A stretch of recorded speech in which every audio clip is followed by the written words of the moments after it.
Hello and welcome to another episode of the Talk Wednesday, Pursuit 365 Talk Wednesday. And I am very excited about our guest today. Before I introduce her, though, I want to be sure to thank our founder, Shelley Lynn Hughes, for this opportunity, and also to the sponsor of Pursuit 365 Talk Wednesdays, Leanne Miles. Leanne, thank you so much for your generosity in helping us bring this to our community. So today, guys, I am thrilled to introduce to you Alyson Jones. And Alyson, I've been doing a little bit of research, and Alyson is another West Coaster. So I see, Alyson, that you are based out of British Columbia. So I'm married to a BC boy and lived out there myself for a number of years. So it's very near and dear to my heart. But where are you in BC? Where's your flag planted? Exactly.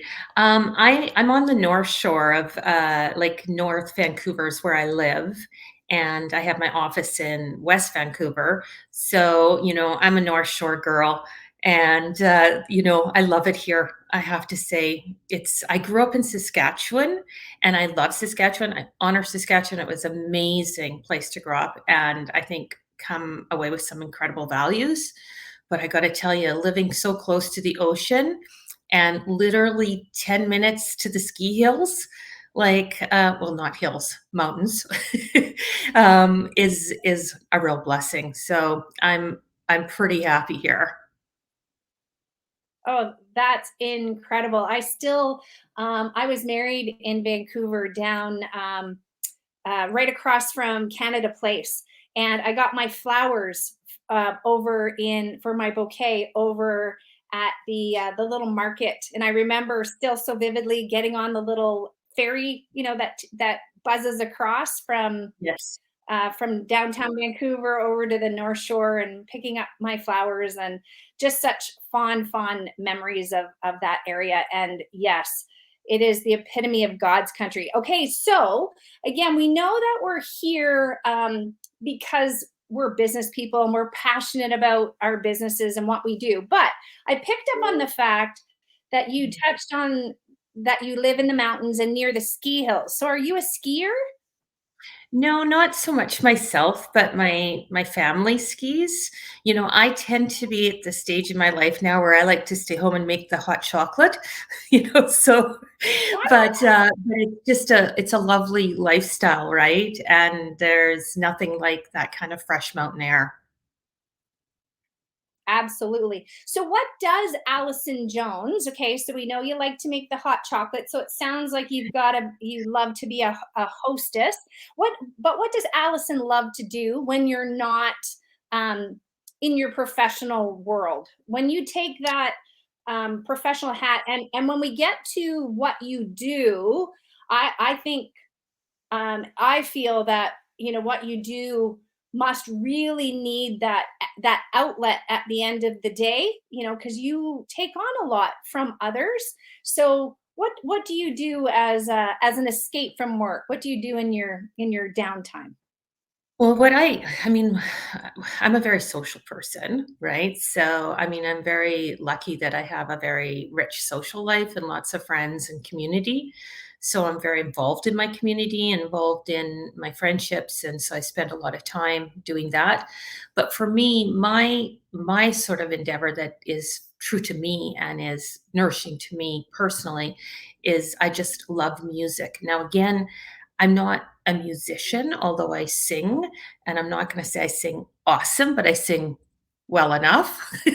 And, my family, again, if I flip this around, like, you'd see there's a whole room just filled with musical instruments, and both my husband and my daughter play guitar and whatnot, and my son played drums, and so we have a very musical home, and that for me is just, I love it, right? I listen to it. I kind of work with the family around some of the music they're doing, and also I love to, because I live in this great place, go for walks. That's another place where I just center, and I actually really like walking on my own, right? Like, because I'm such a Mm. social person, it's like, oh, I'm gonna want to go for, and actually, I'll socialize with you, but when I walk, that's my time.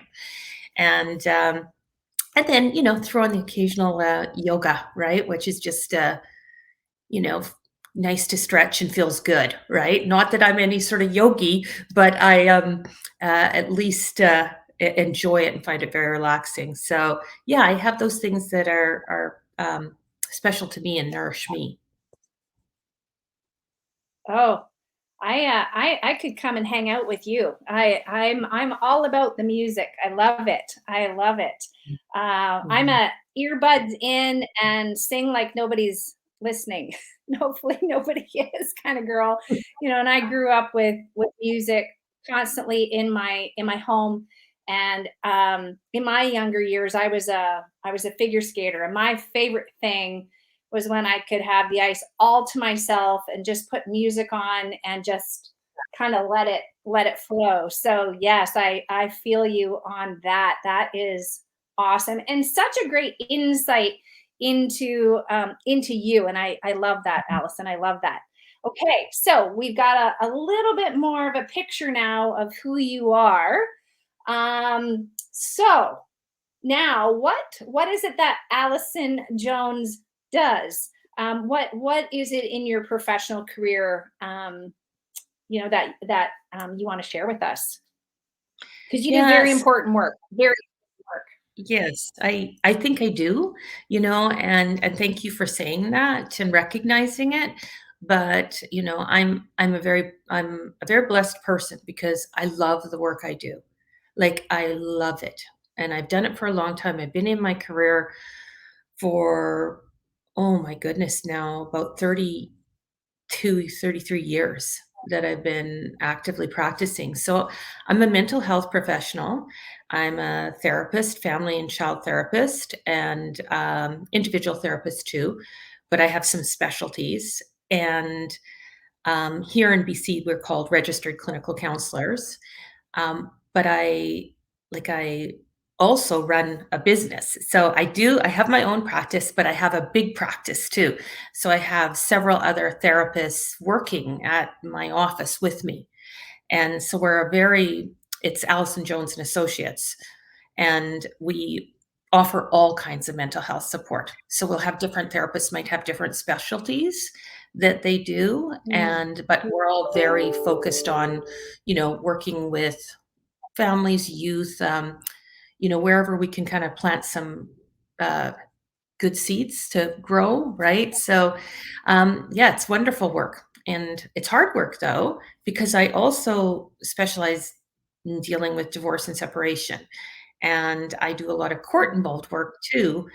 It was my work and my commitment to working with youth that led me into the divorce and separation work because I wanted to make sure that the processes that were in places when families were transitioning were as healthy as could be for the children involved. And I became a real advocate for children. And now I often go to the courts here to even speak to that. So, it's hard work, but it's very, very rewarding. And, I can say with some level of confidence that I think, I've made a difference, right? And that's meaningful to me. Mhm. Well, and thank you for what you do because it is such an important work. And you can sense your heart for it, and that. Well, again, I think your 30 years of involvement, because we all know that mental health has become more of a outward, a more discussed, a more talked about thing now. But 30 years ago, not so much. So you doing mental health work, back then was, I'm sure. How have you noticed, like what are the main changes that you have seen over your 30-year span? and Right. has the shift with society as a whole, has that made it easier for you? Has it, I would just love to have you unpack a little bit more of that. Right.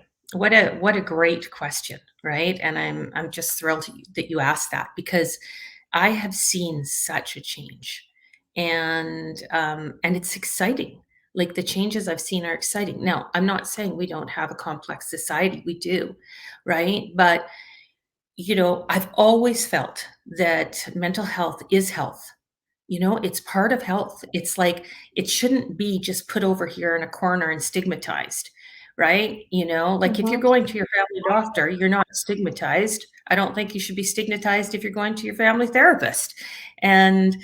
so, yeah. And so when I first started working in this field, it really was people didn't want to talk about it, or they felt that there was had to be something wrong with them, or if somebody was going to therapy, there was something wrong with them. And I was committed way Mm. back when to like, no, that's not what therapy is. That's not what counseling is. Counseling's about development and it's resource based. And sometimes you might have a challenge that brings you into the process, but it's also about your overall health. And so you can take that challenge and it becomes a building block for, you know, becoming a fuller person. So I remember way, way back when, going to parties and stuff, and people say like, "Oh, what do you do?" And I'd say, "Oh, I'm a therapist," right? And they'd say, "Oh, you're a physiotherapist," and I'd say, "No, actually, I'm a mental health therapist." And they went, "Oh." Then they would, boot over to the other side of the. They didn't want to talk to me because they were like, "Oh, she's going to psychoanalyze me," But it's so different now, right? Like now, people are open about it. They talk about it. um the the they're proud of this. Is like it's like going to a personal trainer, right? Like it's like, hey, I'm doing my work, and here it's like I'm doing my work and I'm proud of that.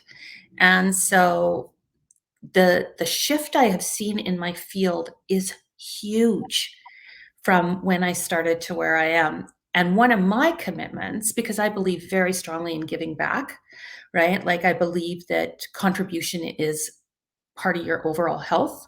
So, through the years, I've really been out there publicly speaking about mental health in a way that was wellness based. And you know, I feel like that I've been able to be a part of that shift. And by Mm.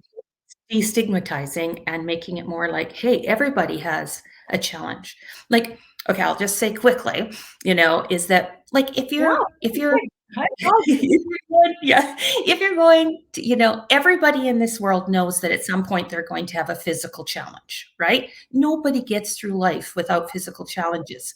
Some of them might be chronic, some of them might be acute. You could have diabetes and have to plan that in your life, or you could, fall off your bike and break your arm, which is an acute problem, right? It's the same thing with mental health. Every single person is going to have a mental health challenge. Some of them might be acute, some of them might be chronic, right? And then you have to plan your treatment and plan your responses for what's going on there. But when we recognize that, then there is absolutely no shame, right? There's no shame in breaking your arm. It's just painful, right? There's no shame in going Mhm. through a divorce. Mhm. It's just painful, right? And it's like, and so we can talk about our vulnerabilities. We can, be out there and be open. So for me, like that is such an exciting thing. And now I'm in a position where, because I am sort of a, senior in this field, is I get to mentor people coming into the profession and help them also carry on that baton. Wow. Wow. Like I don't know how many times there I could have been like, okay, mic drop, like mic drop moments. And as I was listening, there was a few things that really hit home for me personally. And we're having the conversation. So and you talking about how, mental therapy is no different than physical therapy or physio, right? And I know a therapist that I have worked with, because I'm an overachiever. So it's like I like to, okay, I have it right. I'm one of those. Did I get it right? And she used to say to me all the time, Steph, this is no different than you trying to build muscle in the gym, right? You got to continue to do the reps. You got to continue to practice it. And so that just really resonated with me. And also too, just my story that I shared in the book was about a moment in my life where I was told to take time off of work. I had burnt myself out, and I start my story with, I remember as if it was yesterday, sitting across the table from my husband. And I'd just come from the doctor and I was put on stress leave. And I said to him, if you tell your parents, I'm going to kill you. Because I was so ashamed, because in that meant I was weak. That meant, it meant so much for me. And then going to therapy and unpacking that and realizing that I didn't have to feel that shame. I didn't have to, shroud myself in secrecy. In fact, the more you voice it and the more you put it out there, you realize you're not alone. So Exactly. I love so much what you do, and how you summarize thing, and that message really needs to get out there. And I'm glad that you're one of those people shouting it literally from your mountaintops, because you are. So Right. and you and I talking before I hit record, that you shared with us, or shared with me, that you actually are someone that has some really unique opportunities to share your messaging and what you do on a very um, big platform. So I'd love for you to share with our Pursuit 365 community, where they might find Alyson Jones, maybe on their TV. Yeah, yeah. Sometimes I pop up there in the mornings. So I've been a regular on CTV Morning Live here in British Columbia, kind of as talking about mental health issues, health, wellness, children, youth, families, stuff like that. So I've been very fortunate to have been given that platform, right? And I've also done a fair amount of writing. I'm, in the book as well, and I published a book called More. But I also used to write. I haven't done it so much recently because I've been so busy, but I used to do a lot of Huffington Post. So there's still Huffington Post I have a page on, right? And so, yeah, where I've written about a variety of different sort of things around, taking care of yourself and understanding life and all of those things, right? So I've been fortunate that I've been able to speak publicly. And, when I first started doing that, I was very nervous. I'll never forget that. But the passion about what I'm speaking about is bigger than, like, the Mhm. message is bigger than me, right? Like, it's like, Elson, get yourself over there. You're not that important. It's what you're saying and trying to get people, understanding this. And if I have some insight that might help other people, that's what it's about, not about, is my hair looking perfect today or whatnot, right? So, because I never thought I would end up on TV, and on TV, seeing a lot of people seeing me, right? And I was like, oh my goodness, that was very anxiety provoking. But what a gift, right? What a gift it was. I love what you said. And I just want to step back a moment because I believe so strongly in this, is that when you were talking about when you went through your own struggle, right? And how, we want to kind of, you know, like, don't, we're like worrying about judgment or etc. And how then things start to shift for you. And you realize that when you spoke, like, it actually freed something. And I believe 100% that the way we actually connect with people is through our vulnerability. you know? Like, I mean, really connect. I mean, we can all be at a cocktail party and just, how's the day and stuff. And there's time and space for that. There's nothing wrong with that. But when you really get a sense of somebody and you really connect and they become closer to you, it's always through vulnerability. So if we start to just open up our vulnerability and be honest about that, we have capacity for so much more meaningful connections. So thank you for sharing that story. And those oh, oh, I'm so past, I because again, the more once I realized, telling that story has, made an impact on people's lives, and for me, I my go-to tends to be, I go to shame, and shame Mm, only keeps me stuck. Shame is really a silent killer, and mm, yeah, so I for me, I love what you said on your website. Your website, there's a quote there that I pulled, and it says, "As we need a physician to help us with our medical needs, we may also need a therapist to assist us with our mental health." And I yeah. think that just makes it so factual, and it takes any angst out of things, and it just drops it in a different light, and that really really resonates. So now back to Alyson Jones and Associates. Okay, so you mentioned that there's you and then your associates, and so again, when we're in a vulnerable position, right, we're maybe raw, we've maybe come through a traumatic experience, we're not always thinking clearly. But I would love for you to maybe make suggestions for people as to, what questions could they ask when they're maybe trying to find a therapist, because we know too Mm, that we're not always the right fit. It's finding that person that you can connect with. So I would just love to hear how you might suggest people navigate things from, like, from my side, um, yeah. trying to find That's somebody like you. another very good question. Well done, Steph. But, is that well, it was interesting because I have a practicum student that's working with, at our clinic right now, and, I was just saying to her yesterday, I was saying, "It doesn't matter how academic you are, no client ever cares, what mark you got in your, personalities theories class. Like nobody cares about that.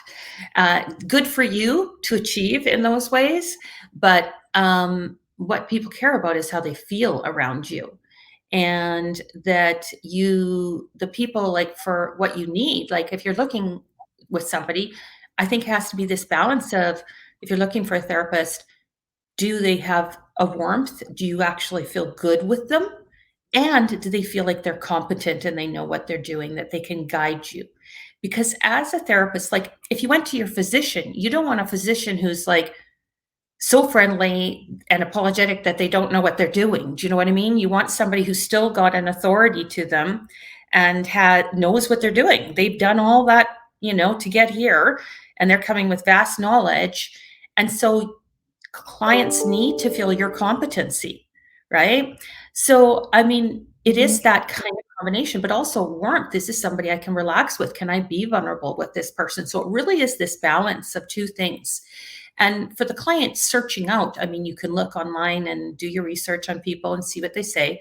But in the end, it's going to be about having a personal experience with them, you know, and if you set up a session and you have your intake session or whatnot, and it doesn't go well, and you don't feel those two things, right? If you don't feel that person is somebody you can really start to relax with, that you have kind of a respect for, but you feel safe with, and they have a competency and they know what they're doing, then you don't have to continue with them, right? Like if you went to a family physician, you really didn't feel comfortable with them, like how are you ever going to get vulnerable with them, right? So it's Mhm. about looking for Mhm. those things and kind of questions.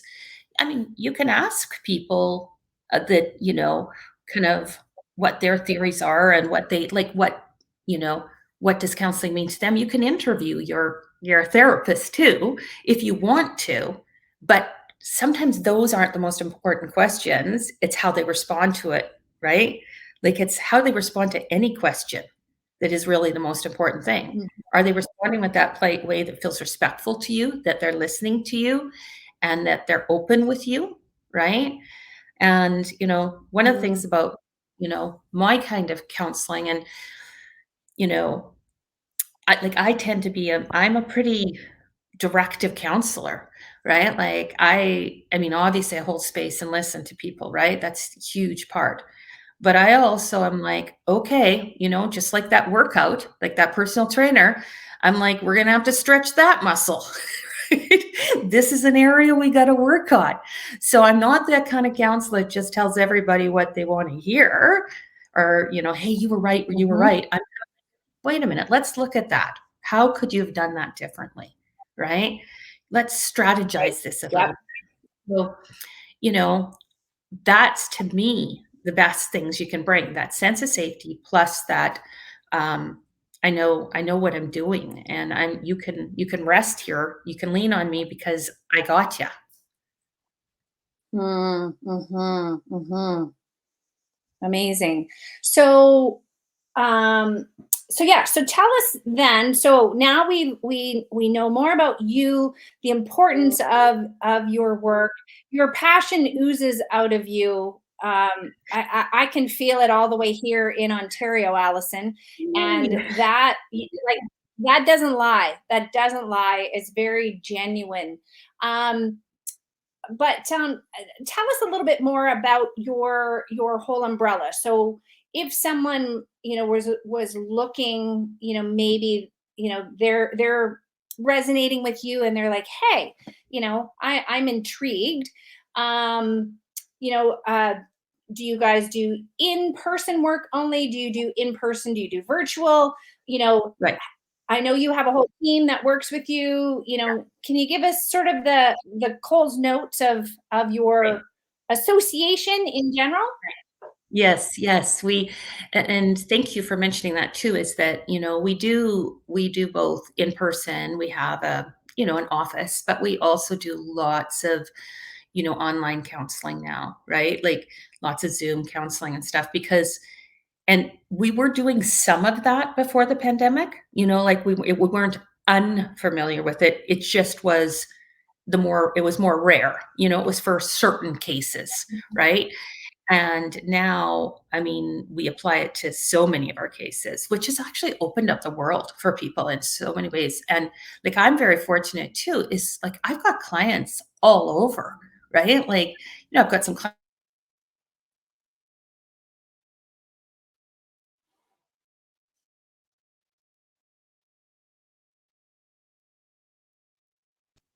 Oh, there I am. Sorry, I just had a little blackout there. Don't know where I went. But so that's so we really try to meet the client where they're at, what they need. Some clients really prefer to come in person, some really prefer online, and some prefer that hybrid of both. And all of our therapists Mhm. that are in my office do that, right? So the clients are always really happy that they have an option, because some therapists now will only work online, but some clients are like, no, I need to come and see you. And so that's what's kind of exciting, right? So I mean, we really try to make it as seamless as possible. So when people contact us, we have administration that help get everything set up and help if they're wondering if they don't have somebody that they know yet. Either myself or our administrator will try to help match them up with the right therapist, right? Kind of figure out Mhm. what's best for them. And I know for my clinic, I mean, I feel, I mean, we are very committed to a high level of service to our clients, right? Like high level. And I Mm. know I'm no good at just churning people through. That's not me, right? I'm good at like I honor people that have come. They come to be, they're taking risk in many ways, and we just do a very high level in any way we can to try to meet their needs, right? within, of Mhm. course, you know, Mhm. reason. But, Of yeah, and course. then, yeah, and then for myself, I mean, with the other therapists, if they're more complicated or complex cases, then sometimes I will work as a consultant on the case too, right? So people can, Mhm. even if they're not working directly with me, if needed, they can access me, right? And that's what I find I'm doing more and more is, you know, helping a lot of the other therapists on their caseloads and being that consultant. If there's some sort of impasse or something's coming up, I'm very good at getting through that because I've got a lot of experience. And so I kind of Right. come in, you know, I parachute in on cases as long as I have permission from the clients to do so, right?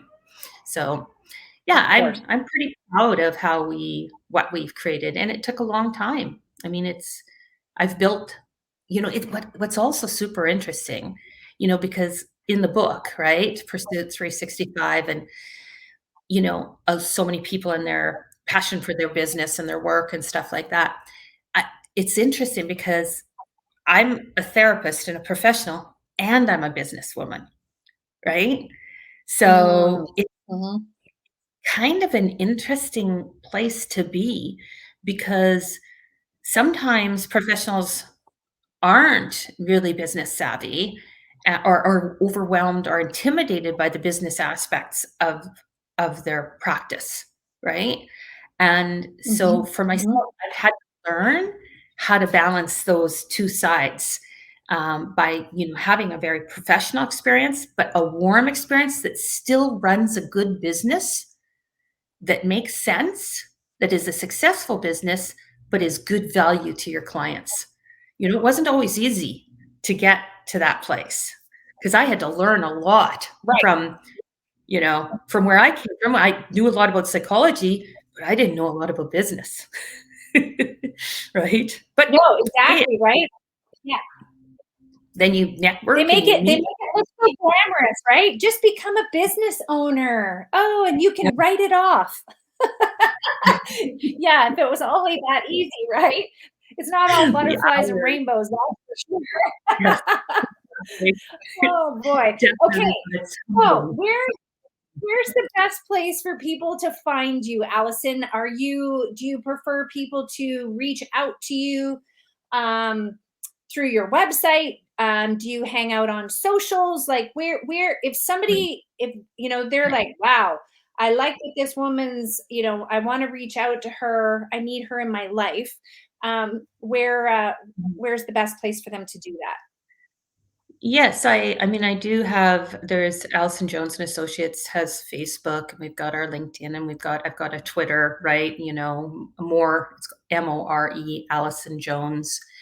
And and then our web page, I also post my blogs there, and then I circulate them on some of the social media. So if people are sort of interested in my philosophy, there's a lot of material like on my website that is available. There's no cost to anybody, right? If they just kind of want to know more about my philosophy. And also, if they even go to my website, they can get the first three chapters in my book if they kind of want to know more about the more philosophy, which I developed in my book, which is basically movement, opportunity, reality, and exception, right?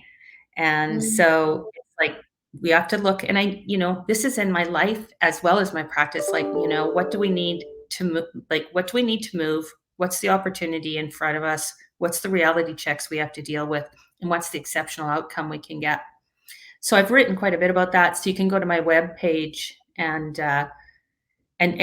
just access information there. Like even if you're not interested in, doing count, with ourselves, or you just want a resource, it's there. So that's the best way to get a hold of me or follow me in whatever way they're interested. And if they're interested in some of the Mhm. media that I've done, I've got on my website. There's a whole page that has my interviews and things like that on it as well. So that's all there as well. Wonderful, wonderful. Well, thank you so very much for your time today. Now, the last couple interviews I've done, I'm just going to sign off with one last question. And the last couple interviews I've done, I've asked this question, and it's always a fun one to see the answers. Not my question, I'm stealing it from another podcaster. But the question goes, all right, if you were to give a TED talk about nothing you are known for, what would you give Oh, your TED talk on? oh my goodness. That one took me by surprise because I'm like a witch of my many topics when I that I speak on when I do a TED talk about. And now okay. But what would I do a TED talk that I don't already talk about? God, I must do a lot of talking. Um, you know, because I'm like, okay, nope, that one's taught, that one's gone. It would probably be something around music. It would be like finding, your experience through music, right? And what that can do for you. I don't think I've ever spoke about that in a public forum, and I believe the power of music. I believe it's another language, and and it's a language you don't even have to understand. You don't even have to speak that language or know it. You just can feel it. And Mm. so for me, it would be something around music. Wonderful. So, on that note, we're going to sign off. I encourage everybody to go dial up your favorite song and sing it like nobody's watching, or maybe like you've got an audience watching. Thank you so much for your time today, Alyson. Thank you again to Shelly for this amazing opportunity, Really. for me to have the honor to meet and talk with Alyson today. And thank you again to our sponsor, Leanne Miles. Everybody have a happy Wednesday. Thank you so much.